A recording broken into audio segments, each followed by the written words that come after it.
Y'all, it's been a while since I've been on here. How y'all doing?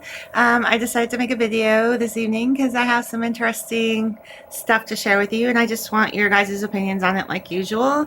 And I know it's been a minute since I've been on here. I got a lot of crap from a lot of people, and I guess I couldn't handle it like I thought I could. So, to all you trolls out there, and to everybody who wants to say evil things, go right on ahead. I'm going to keep making these anyways because the way I look at it is the devil's everywhere and he doesn't want this stuff to be said.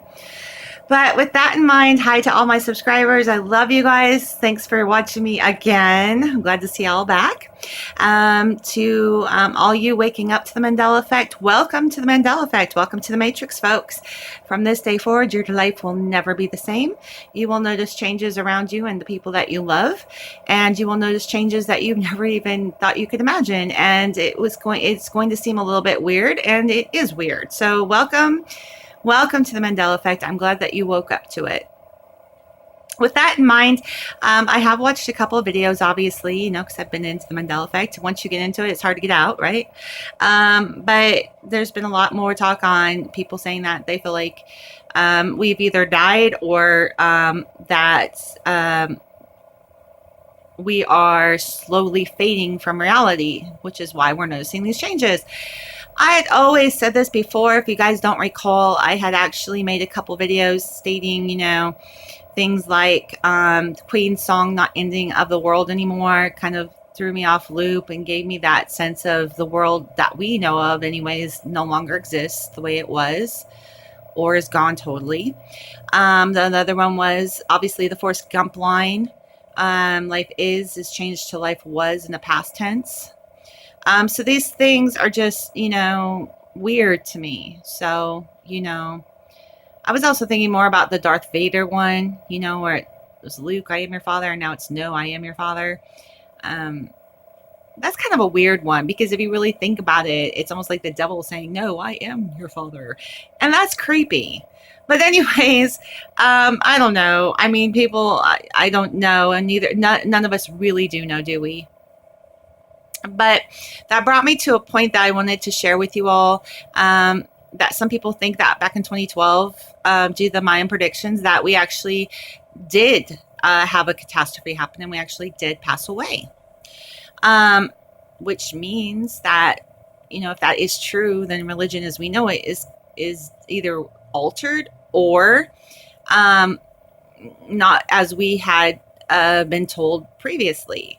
I not saying that I don't believe in God and Jesus and all that. I do, but when you really look at the Bible and stuff, it's there's so many parables and whatnot, and God never really spells things out. I mean, he never really did from the beginning. I mean, people are saying, no, it's really even like that. And I'm like, well, it's never like that anyways. If you really read your Bible, there's a lot to it that is very encrypted, So anyways, I just want to tell a story. It happened October 2012. At the time, my girl, Michaela, she had her friend Tiffany over, and I was dating Tiffany's father. It was about 2:30 in the morning, and the girls were up playing not video games, but board games. Yeah, they were more into the board games and silly things. They ate popcorn and acted goofy. But her dad and I were hanging out with the girls, and I had a cold at the time, and I remember that my bronchitis got really bad that night, and I almost told him that I wanted to go to the hospital.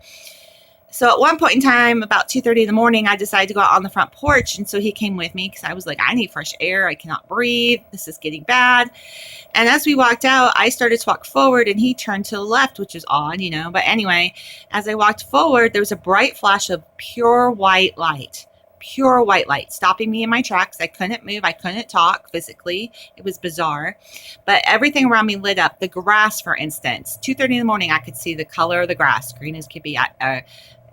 I live in Georgia, so the grass was still green in October. The car, my car was blue. I could see the blue of it. I mean, the house across the street, the cows across the street, because I lived in the country. I could see it all, just clear as day, only in an eerie white blue light, more like a white. It was just eerie.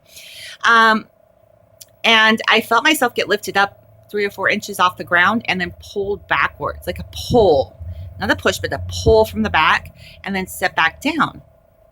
Well, as soon as I could move or talk, I turned to him. I said, "What in the world just happened? Did you see that?" And he had a different story to tell because he was facing a different direction.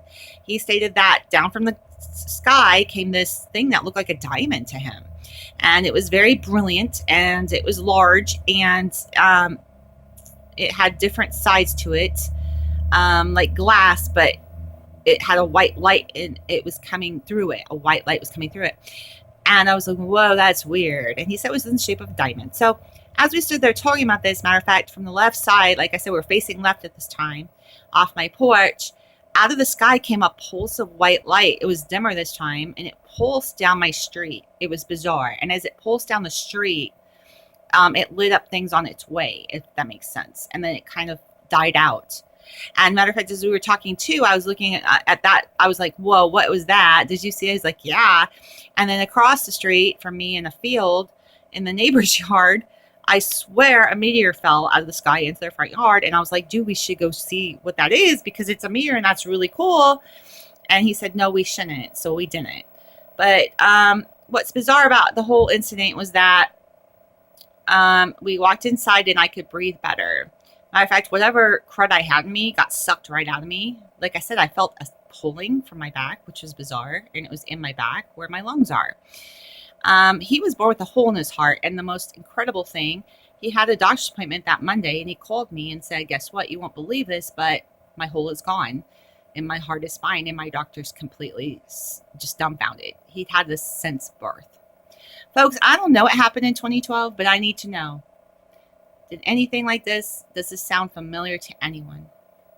And be good to one another, love one another. I think that's part of what the Mandela Effect is trying to teach us too, because we really don't know where we are or where we're going. We never have, but even more so now. Bye. Thanks for watching. Ciao.